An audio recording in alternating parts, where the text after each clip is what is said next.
Imagine being so obsessed with owning land that you personally buy up more than 5% of an entire US state. That's John Malone, the man they call the cable cowboy. For a solid decade, he was the single largest private landowner in the entire United States, sitting on 2.2 million acres. But here's the part that makes him even more fascinating. He didn't get rich from the land, he got rich from cable TV, and then pulled off a move so quietly genius, it turned television money into a tax-proof kingdom of dirt. Let's get into his massive empire. Chapter 1. The Man Who Owns a Chunk of America. Let's start with the sheer, absurd scale of what this one man controls, because it genuinely doesn't sound real. John Malone personally owns around 2.2 million acres of American land. To translate that, it's roughly double the size of the entire state of Rhode Island, held by a single person. His timberland in Maine alone is so vast that he owns more than 5% of that whole state. One guy, 5% of Maine. For 10 straight years, from 2011 to 2021, this made him the largest private landowner in the entire country, a title he took from his old friend Ted Turner, the CNN founder. He's since been narrowly passed at the very top, first by a timber family, and then in 2025 by a sports billionaire who bought up nearly 1 million acres of New Mexico in one shot. But even now, Malone still sits comfortably among the 2 or 3 biggest individual landowners in America. We are talking about a horizontal empire, cattle ranches in Wyoming and New Mexico, endless forests in Maine, historic land grants dating back to the 1800s, all of it privately his. And here's what makes it a genuinely great story instead of just a rich guy buys stuff story. Malone did not inherit this. He didn't strike oil. He built his fortune in the single most intangible, fast-changing, here, today, gone tomorrow business imaginable. Cable television and telecom, an industry where the technology becomes obsolete every few years. And then he took those slippery, ephemeral profits and converted them into the most permanent, ancient, unkillable asset that exists, the actual Earth. That conversion is the whole genius of the man, and to understand how he pulled it off, you have to go back to a tense boardroom in Denver in 1975, where a young John Malone did something that made him a legend, by threatening to give up. Chapter 2. The day he threw his keys on the table. Here's the story that tells you everything about how John Malone's mind works, and it happened when he was just 34 years old and completely cornered. Picture the scene. It's 1975. Malone is running a cable company called TCI, and the company is drowning. It's buried under about $85 million in debt against just $34 million in revenue. A genuinely deadly ratio. And this is happening during brutal 1970s inflation and an oil crisis that had prices going haywire.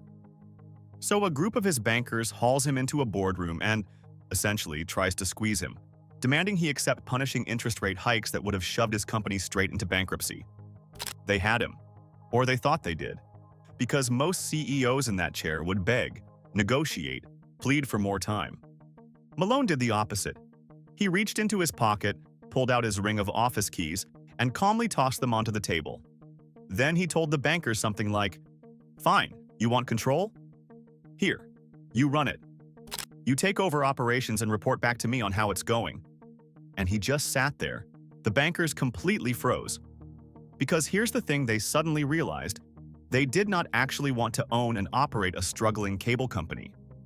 They had no idea how to string coaxial cable across rural America or manage thousands of subscribers. They wanted the interest payments, not the nightmare of running the business. By calling their bluff and offering them the one thing they were terrified of, Malone flipped the entire power dynamic in about 10 seconds. The next day, the bankers backed down. That's the whole man, right there. He treated a life-or-death corporate standoff like a math problem, found the one variable everyone else missed, and solved it cold. And that exact same brain, that ruthless, quantitative, find-the-loophole brain, is what he was about to point directly at the US tax code. Chapter 3. The accounting trick that built an empire. Okay, now this is the part that turned Malone from a scrappy cable operator into a billionaire, and it's genuinely one of the cleverest financial moves in modern business history. Stay with me, because once you get it, you'll see the whole empire differently. Back in the 1970s, Wall Street judged every company by one number: profit or earnings per share. Simple. How much money did you actually make? But Malone realized something everyone else had missed. In the cable business, showing a big profit was actually stupid, because the bigger your profit, the bigger your tax bill, and every dollar you handed to the government was a dollar you couldn't use to buy your next cable company.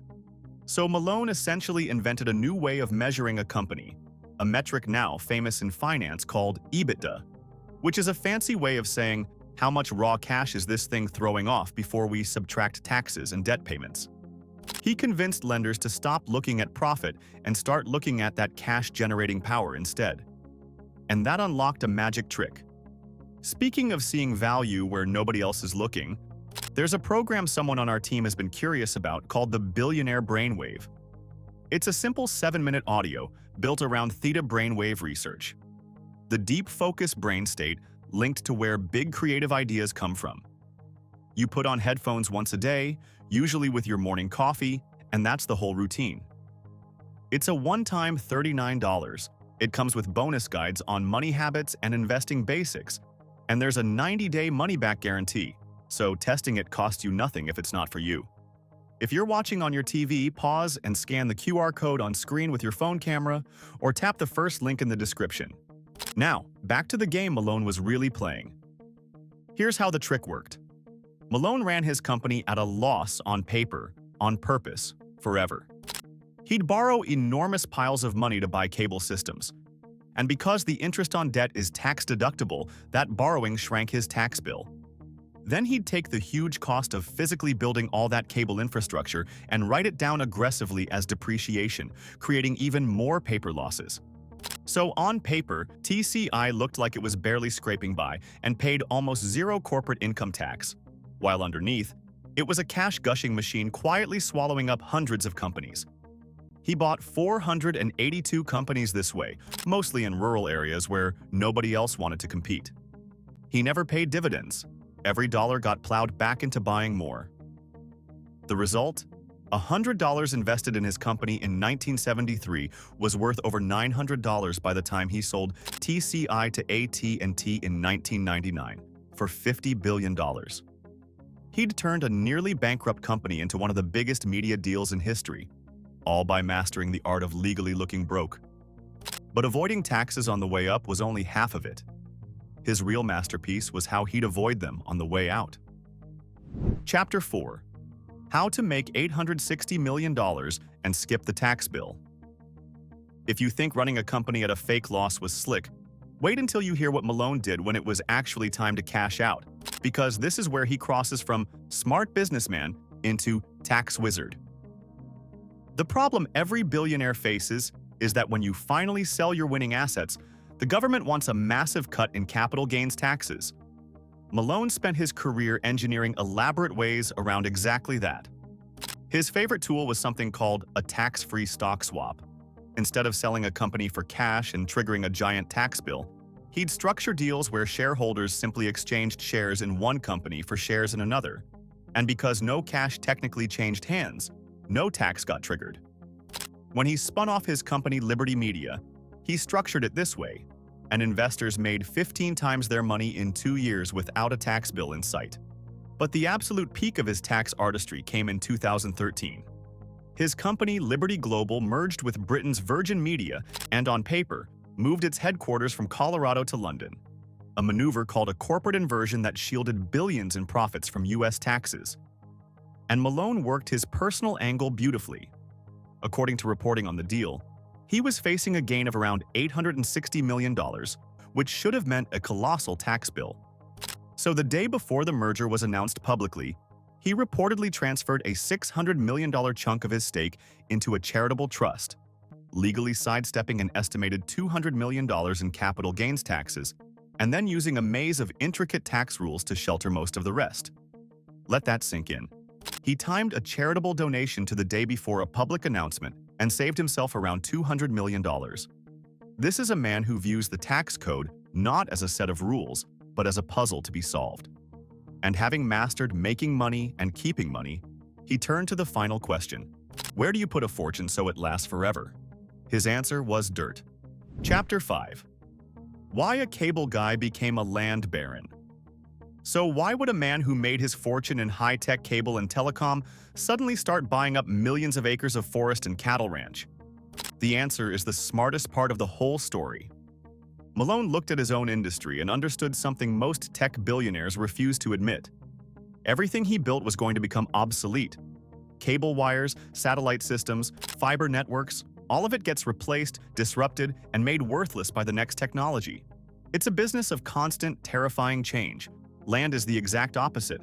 They're not making any more of it, it doesn't become obsolete, it doesn't get disrupted by a startup, and it just sits there, quietly existing, forever. He said he caught the land buying bug like a virus from his friend Ted Turner. But for Malone, it wasn't just romance. It was the logical endpoint of his entire philosophy. He'd spent decades extracting cash from a volatile, temporary business. Now he needed somewhere permanent to park it. And true to form, he didn't just buy pretty ranches. He bought strategically. His biggest single move came in 2011, when he snapped up 1 million acres of timberland in Maine and New Hampshire in one shot, instantly making him the #1 landowner in America.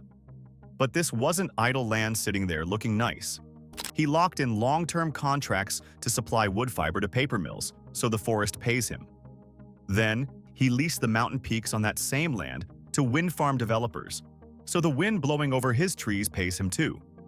He owns historic cattle empires like the 290,000-acre Bell Ranch in New Mexico, a property with roots going back to an 1824 Spanish land grant.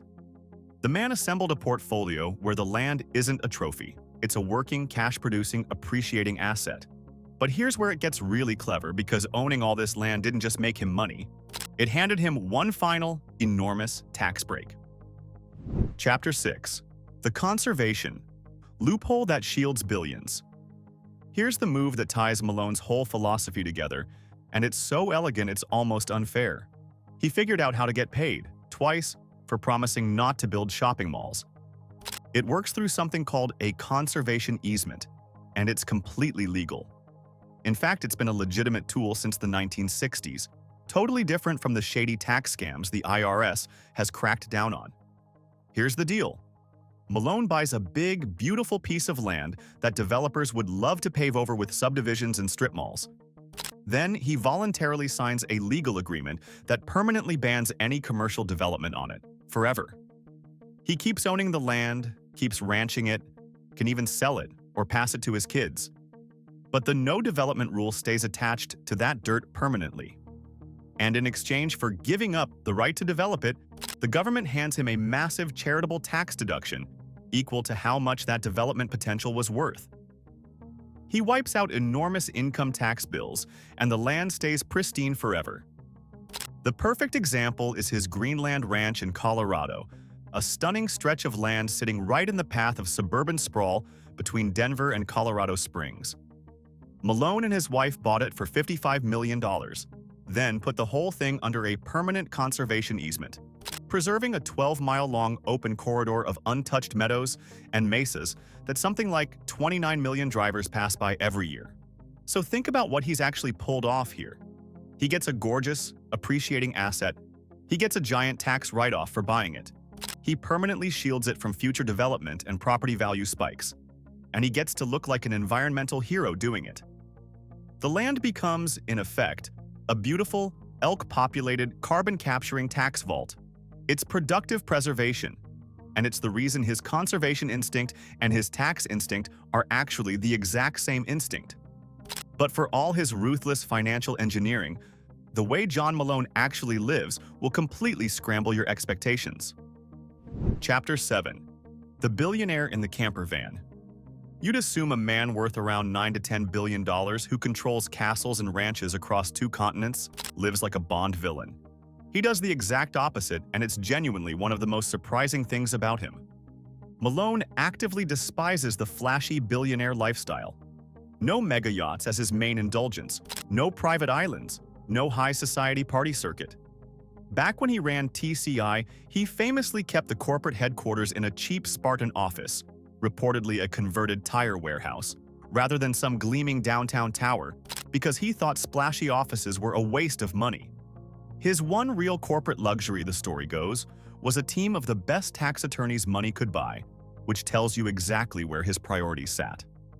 And his idea of a dream vacation? Every summer, John Malone and his wife Leslie climb into a recreational vehicle, an RV, a camper, and drive cross-country from Colorado to their forests in Maine, staying in ordinary RV parks alongside regular families, enjoying total anonymity on the open highway. A $10 billion man in a camper van at a public campground. And in 2025, Malone revealed something in his autobiography that reframes his entire life. Late in life, he came to understand that he is high-functioning autistic. And suddenly, so much of him clicks into place. The deep introversion, the lifelong sense of being slightly mismatched with the social world, and above all, that extraordinary ability to look at mind-bendingly complex financial structures, tax codes, and land maps, and see them not as chaos, but as clean, quiet, logical puzzles waiting to be optimized. The thing that made him feel out of step socially is the exact same thing that made him a once-in-a-generation strategic mind. He wasn't playing the same game as everyone else on Wall Street. He was seeing a different board entirely, and that clarity is now shaping the very last move of his career, deciding what happens to a 2-million-acre kingdom after he's gone. Chapter 8. The Forever Kingdom. So step back and look at the whole machine John Malone built, because once you connect it, this stops looking like a rich man's hobby and starts looking like one of the most deliberate wealth strategies ever executed. Trace the entire arc. He took the most volatile, disruptible business on Earth, cable and telecom, and squeezed billions in cash out of it using accounting so clever he legally paid almost no tax while doing it. He cashed out through tax-free swaps and inversions that let him keep what would normally go to the government. Then, he funneled all that ephemeral technology money into the most permanent asset that exists, land, and used conservation easements to dodge taxes a second time on the way in, all while looking like a conservationist. Every single stage of that journey, from the cable wire to the cattle ranch, was engineered to compound wealth and starve the taxman. That's not luck, and it's not sentiment. It's the same puzzle-solving mind that threw his keys on the table in 1975, applied relentlessly for 50 years straight. And now, in his mid-80s, he's making the final move. Malone is quietly streamlining the empire, and the plan is to place the vast majority of his 2.2 million acres into a family land preservation foundation, locking it into permanent conservation, keeping it natural, undeveloped, and productive essentially forever. Think about what that means. Long after John Malone is gone, that horizontal kingdom, the forests of Maine, the ranches of the West, the 12-mile corridor outside Denver, will still be there, protected, undevelopable, unsellable, off for parts. The cable cowboy figured out something most billionaires never do, that the wires and the companies and the stock tickers all eventually fade, but the land beneath them doesn't. He didn't just build a fortune. He engineered a piece of America designed to outlast him, his children, and probably everyone watching this. Not bad for a shy engineer who just really liked solving puzzles. If stories about the quiet titans who built the most massive empires in America are what brought you here, subscribe to Global Status, and we'll keep delivering them. See you in the next one.